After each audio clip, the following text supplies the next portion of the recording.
అధికారం అడ్డు పెట్టుకొని అరాచకం.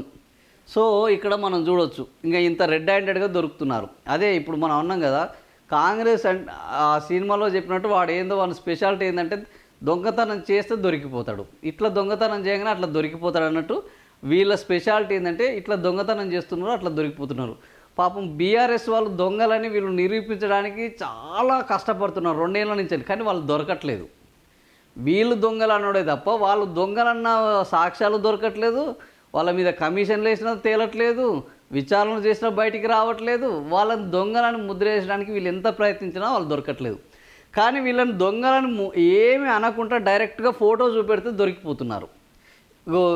ఇప్పుడు జగ్గారెడ్డి డబ్బులు పంచడంలో దిట్ట అని మనం రాష్ట్ర వ్యాప్తంగా ఉమ్మడి రాష్ట్రంలో కూడా అందరికీ తెలుసు. పాపం ఆయన అప్పులు చేసి కూడా డబ్బులు ఇస్తాడు. ఆయనకున్న స్పెషాలిటీ ఏంటంటే డబ్బులు తీసుకొని ఏదో ఆయన జల్సాలు చేయడు, ఆయన అప్పులు చేసి కూడా డబ్బులు ఇస్తాడు. ఆయన డబ్బులు నేను ఇవ్వాల్సి వస్తుందంటే ఆయనకు బ్రహ్మాండమైన స్పాన్సర్లు కూడా దొరుకుతారు. సో పేదోళ్ళకు కూడా డబ్బులు ఇస్తాడు, అవసరం ఉన్నోళ్ళకు డబ్బులు ఇస్తాడు, కార్యకర్తలకు ఇస్తాడు. ఇవి ఏం తప్పు కాదు, ఇవన్నీ గొప్పగా చేస్తే. కానీ నిన్న చేసిన కార్యక్రమం ఉన్నది చూసినావా, ఇది నిబంధనలకు విరుద్ధం.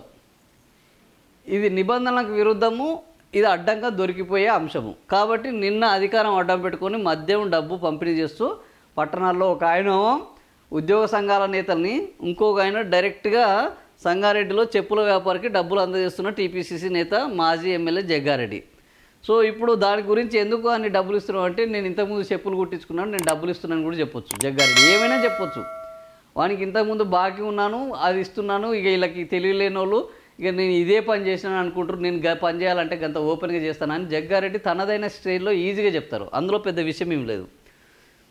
సో మంత్రులు ఎమ్మెల్యేలు కాంగ్రెస్ నాయకులది అదే కోడ్ ఉల్లంఘించిన కన్ను మూసుకున్న యంత్రాంగం. హుస్నాబాద్లో కాంగ్రెస్ తరఫున మంత్రి పొన్నము, ధర్మపురిలో కాన్వాయ్లో తిరుగుతూ అడ్లూరి అడావుడి, నెంబర్ లైన్ బైక్ మీద తిరుగుతూ మెదక్ ఎమ్మెల్యే బెదిరింపులు, 15వ వార్డులో యువకుడు బైకు కారు తోలిన గుండాలు, ఆత్మకూరులో బీఆర్ఎస్ అభ్యర్థిపై కాంగ్రెస్ నాయకుల దాడి, డబ్బులు పంచుతుంటే వీడియో తీసినందుకు దౌర్జన్యకాండ, మక్తల్లో అభ్యర్థి ఆత్మహత్య, కాంగ్రెస్ బెదిరింపు వల్లే బీజేపీ.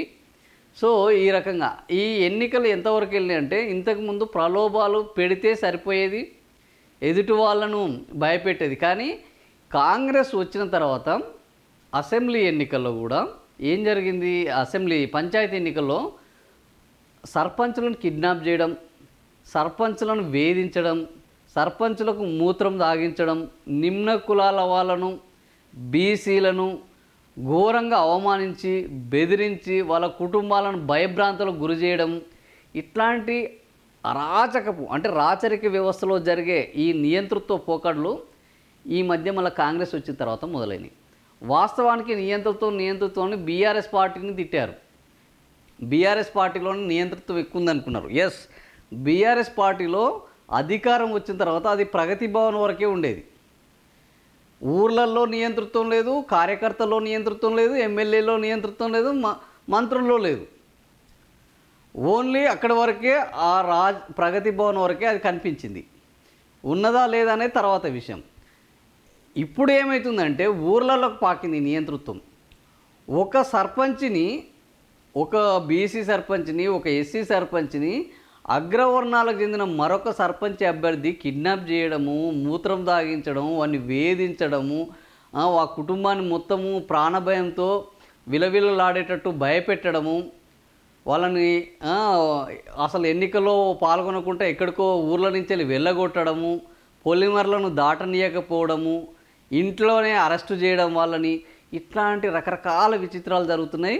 నిన్న జరిగిన విచిత్రం ఏంటంటే, ఇంకా ఘోరమైన విచిత్రము, ఈ బీజేపీ అభ్యర్థిని వాడు ఆత్మహత్య చేసుకున్నాడు డైరెక్ట్గా.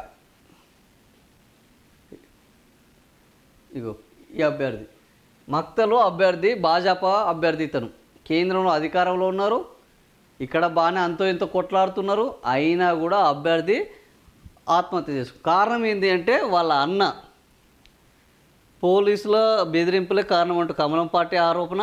పోలీసులు తప్పుదో పట్టిస్తున్నారని నిరసన. మంత్రి వాకిటి శ్రీహరి నియోజకవర్గంలో మృతుని కుటుంబానికి భాజపా 10 లక్షలు ఇవ్వబోతుంది. వీళ్ళ అన్న కాంగ్రెస్ తరపుగా పోటీలో ఉన్నాడు. ఇక్కడ ఇచ్చారా ఆత్మహత్య. మంత్రి వాకిటి సొంత నియోజకవర్గంలో సోమవారం ర్యాలీలో పాల్గొన్నారు. అనంతరం రాత్రి కొందరు తనను ఇబ్బందులకు గురి చేస్తున్నారంటూ ఆందోళన వ్యక్తం చేశారు. కుటుంబ సభ్యులు ఆయన సెల్ ఫోన్ తీసుకొని ధైర్యం చెప్పారు. మంగళవారం ఉదయం అందరు పనుల్లో నిమగ్నం ఉండగా మహదేవప్ప గదిలోకి వెళ్ళి చీరతో ఉరివేసుకున్నారు. 4 రోజుల నుంచి బెదిరింపు ఫోన్ కాల్స్, మెసేజ్లు. తాను ధైర్యం చెప్పానని భార్య సత్యమే తెలుసు. అంతలోనే బలవన్మరణానికి పాల్పడ్డారు. సో కుమారులు ఆత్మహత్య ఘటనతో మక్తల్లో ఉద్రిక్త పరిస్థితులు నెలకొన్నాయి. దీన్ని తప్పుదోవ పట్టించే విధంగా పోలీసులు ఫిర్యాదు రూపొందించారని భాజపా నారాయణపేట జిల్లా అధ్యక్షుడు నాగురావు ఇతరులు వీళ్ళందరూ ఫిర్యాదు చేశారు. ఓవరాల్గా ఏంది అంటే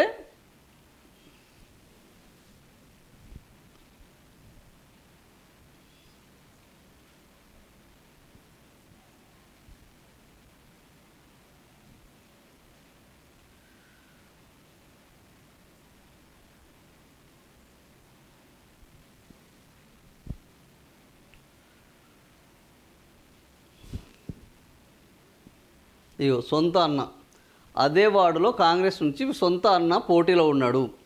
సో నారాయణపేటలో ఆ సొంత అన్న పోటీలో ఉండడము, అన్న కాంగ్రెస్ పార్టీని ఉన్నాడు, తమ్ముడు బీజేపీ నుంచి ఉన్నాడు.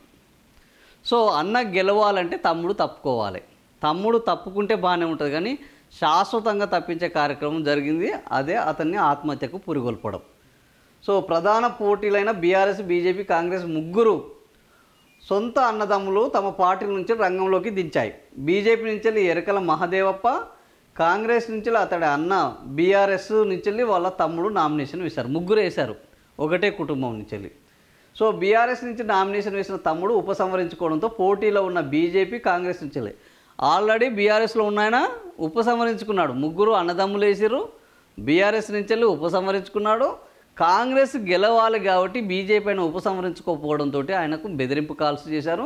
ఫలితంగా వాడు ఆ తట్టుకోలేక ఎంఐ లొల్లి ఎందుకురా బాబు అని పెళ్ళం చీర తీసుకొని ఉరేసుకున్నాడు, చచ్చిపోయాడు. సో ప్రస్తుతానికి ఇక్కడైతే ఎన్నికను వాయిదా వేశారు. దీని మీద విచారణ చేస్తున్నారు. చివరికి ఎంతవరకు వెళ్ళిందంటే దీని గురించి పార్లమెంటులో కూడా ప్రస్తావించే వరకు వెళ్ళింది. నాకు తెలిసి పార్లమెంట్లో కూడా ప్రస్తావించడం జరిగింది. ఎక్కడ ఉన్నది ఇది పార్లమెంట్లో ప్రస్తావించింది? పోలీసులు బోధన చేస్తున్నారు, ఇప్పటికీ ఫోన్ ట్యాపింగ్ చేస్తున్నారు.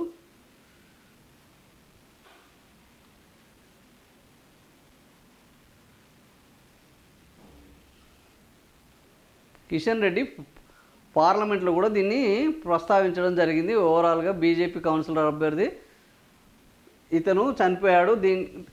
ఏంది బీజేపీ నేతల ఒత్తిడే కారణం, రామచంద్రరావు డీకేఆర్న బాధ్యత వహించాలని వీళ్ళు అంటుంటే కాంగ్రెస్ నేతలు తాను గెలుస్తున్నట్టు సూసైడ్కు ముందే భార్యకు చెప్పిన మహాదేవ్ దాంతో అతను తీవ్రమైన ఒత్తిడి తీసుకొచ్చారు. ఓవరాల్గా చనిపోయాడు. పార్లమెంట్లో కూడా ప్రస్తావించడం జరిగింది.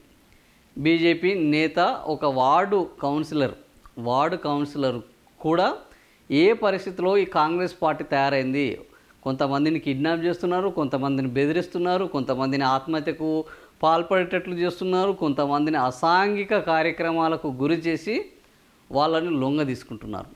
ఇది ఈరోజు రాష్ట్రంలో కాంగ్రెస్ పాలనలో కొనసాగుతున్న ఎన్నికల ప్రజాస్వామ్యం.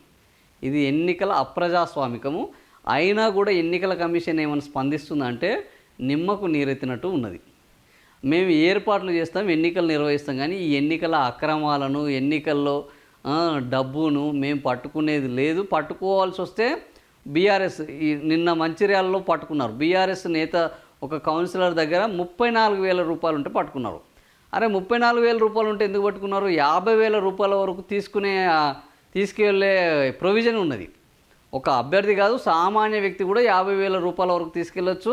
50,000కు పైగా తీసుకెళ్తే నీ దగ్గర ఆ డబ్బు ఎక్కడి నుంచి తీసుకెళ్తున్నావు, ఎందుకు తీసుకెళ్తున్నావు, ఎక్కడి నుంచి తీసుకెళ్తున్నావు అన్న రిసిప్ట్ ఉంటే సరిపోతుంది. ఎక్కడి నుంచి విత్డ్రా చేసావు లేదా ఎక్కడి నుంచి వచ్చింది అనేది. కానీ ఇక్కడ ఏం జరుగుతుంది? 34,000 ఉన్న ఆయనను కూడా ఆ డబ్బును కూడా ఇది తీసేసుకొని ఆయనను వేధించడం, ఇట్లాంటి కార్యక్రమాలు, పోలీసులు నిబంధనలను యథేచ్ఛగా ఉల్లంఘించడం, ప్రతిపక్షాల పట్ల, అధికార పక్షం పట్ల బ్రహ్మాండంగా వాళ్ళు ఏం చేసినా సహకరించడం, చివరికి ఆత్మహత్యకు పురికొల్పాడు అని వాళ్ళ ఇంట్లో సభ్యులు కాంగ్రెస్ వాళ్ళ మీద ఆరోపించినా కూడా నిమ్మకు నీరెత్తినట్టు, దున్నపోతు మీద వానబడ్డట్టు వ్యవహరించడము ఈరోజు మనం మన ఎన్నికల కమిషన్ వ్యవహారం చూస్తే కనిపిస్తుంది. మరి ఇది ఎటువంటి పరిస్థితులకు దారితీస్తుందో చూడాలి.